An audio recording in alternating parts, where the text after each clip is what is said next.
Hello, मैं विशाल कुमार सिंह आपका फिर से स्वागत करता हूं आपके अपने YouTube चैनल छोटा क्लासरूम में। जैसा कि आप सब ने बहुत सारा सपोर्ट किया है, 10-15 दिन के अंदर आप लोगों ने मुझे 200 सब्सक्राइबर्स 200 से प्लस सब्सक्राइबर्स दिए, उसके लिए बहुत बहुत थैंक यू।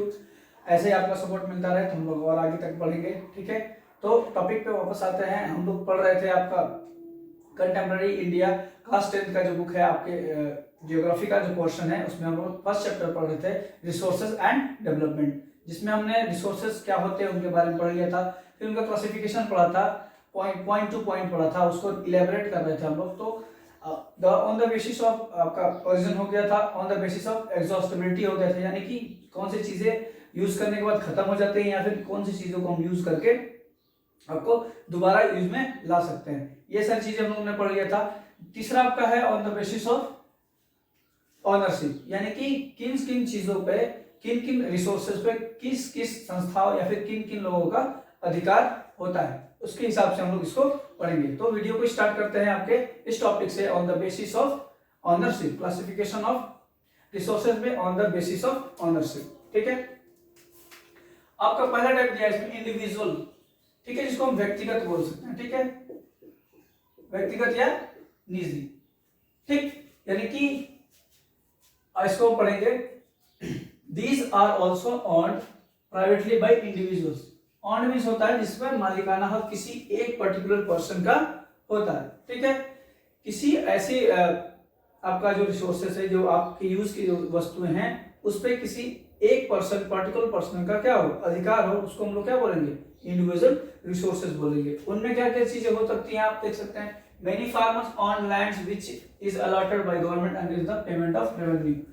ठीक है, कि कुछ फार्मर्स को क्या होता है, गवर्नमेंट इशू करके देती है कुछ लैंड, क्या करने के लिए, एग्रीकल्चर करने के लिए, और उससे वो क्या करते हैं, अपना लगान देते हैं। ठीक है, ये आपका एक हो जाएगा ऑनरशिप में आपका पहला जो है इंडिविजुअल रिसोर्सेज। नेक्स्ट आपका है urban people on plots, houses and other properties like plantation, pasture lands and ponds, watering well, यानी कि अर्बन एरियाज में जो शहरी इलाके हैं, उनमें लोगों के पास कुछ कुछ ऐसी वस्तुएं हैं या फिर ऐसी ऐसी प्रॉपर्टीज हैं जिन पे उनका अपना मालिकाना हक है।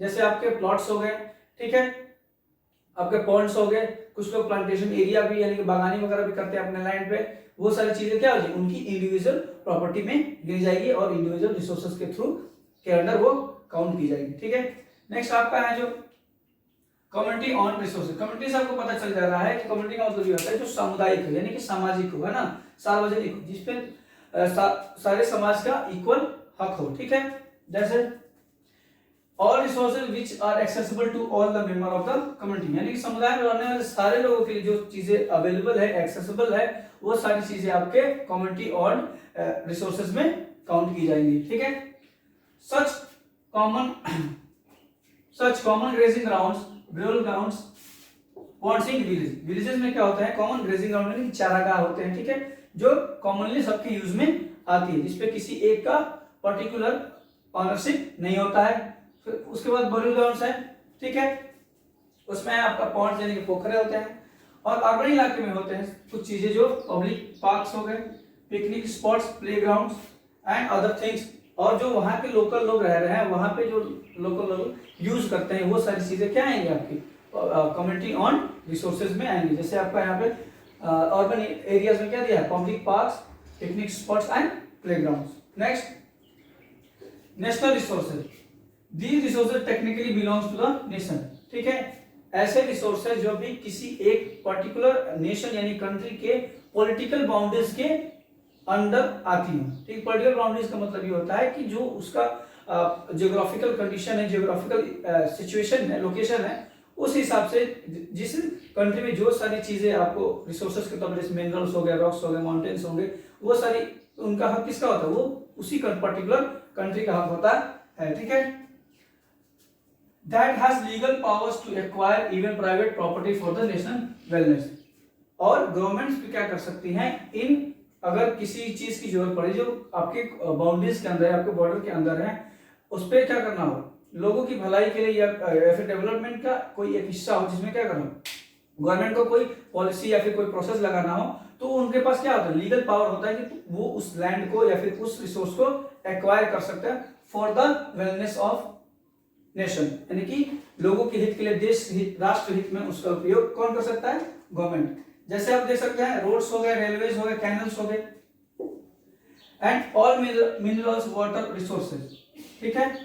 ये सारी चीजें क्या है, वाटर रिसोर्सेज जो आपके एक पॉलिटिकल बाउंड्री के अंदर मिलते हैं। एक चीज यहाँ पे मेंशन किया है, political boundaries and with in 12 nautical mile of the oceanic area of the country, ठीक है। आपने देखा होगा बहुत सारी कंट्रीज हैं क्या, ओशियंस के किनारे, यानी कि ओशियंस, उनके किनारे क्या है, ओशियंस है, ठीक है, समुद्री इलाके हैं। तो जैसे आपका इंडिया ही हो गया, आप देख सकते हो 3 तरह से क्या हुआ, आपका वाटर बॉडी से घिरा हुआ है, यानी कि वाटर बॉडीज में कितने रिसोर्सेस है, उनको कहां तक एग्जॉस्ट कर सकती है वो कंट्री, उसका लिमिट सेट किया गया, कितना, 12 नॉटिकल माइल, यानी कि नॉटिकल माइल ये होता है कि समुद्री दूरी को मापने का, जैसे आप लोग स्थलीय दूरी कैसे नापते हैं, किलोमीटर वगैरह से नापते हैं, तो वैसे ही नॉटिकल माइल में किसको मापा जाता है, आपके समुद्री दूरी को मापा जाता है। उसमें सेट किया गया है कि लीगली तरीके से, यानी कि आप अपने बाउंड्री लाइन से 12 नॉटिकल माइल तक उन रिसोर्सेज का यूज कर सकते हैं जो आपके ओशियनिक रिसोर्सेज हैं, ठीक है। नेक्स्ट आपका है international resources, some of oceanic resources beyond 200 nautical miles of the exclusive economic zone, ठीक है।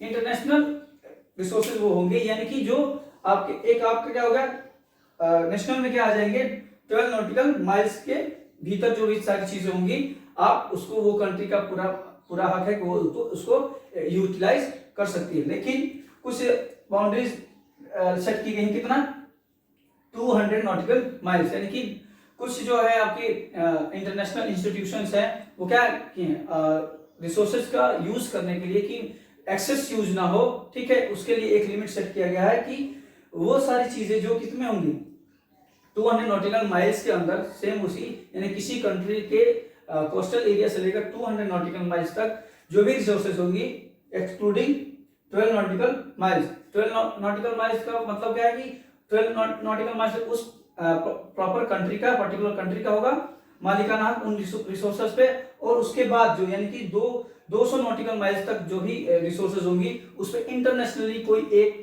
इंस्टीट्यूशन गवर्न करेगी, और उनकी मंजूरी के बिना कोई भी कंट्री उन रिसोर्सेज को यूज नहीं कर सकती है, ठीक है। तो ये आपका हो गया ऑनरशिप के बेसिस पे आपका जो है क्लासिफिकेशन ऑफ रिसोर्सेज। आपका नेक्स्ट बच गया है on the basis of status of development. Classification में 4 टाइप के क्लासिफिकेशन थे, पहला था आपका ओरिजिन से, सेकंड था एग्जॉस्टिबिलिटी, आपका थर्ड था on the basis of ownership, and next आपका आएगा on the basis of status of development, यानी कि विकास के दृष्टि से स्तर पर देखा जाए कि कौन कौन सी रिसोर्सेज अवेलेबल हैं आपके इस ज्योग्राफिकल कंडीशन या फिर आपकी इस पृथ्वी पर, ठीक है। तो उम्मीद करता हूं कि ये सारे वीडियोस आपको पसंद आ रहे होंगे। लाइक करिए, सब्सक्राइब करिए, जो भी आपको सजेशन है देना है आप कमेंट बॉक्स में शेयर कर सकते हैं। तब तक के लिए मैं आपका धन्यवाद करता हूं। विशाल कुमार सिंह, फिर से मिलेंगे आपके अपने YouTube चैनल छोटा क्लासरूम में। जय हिंद, जय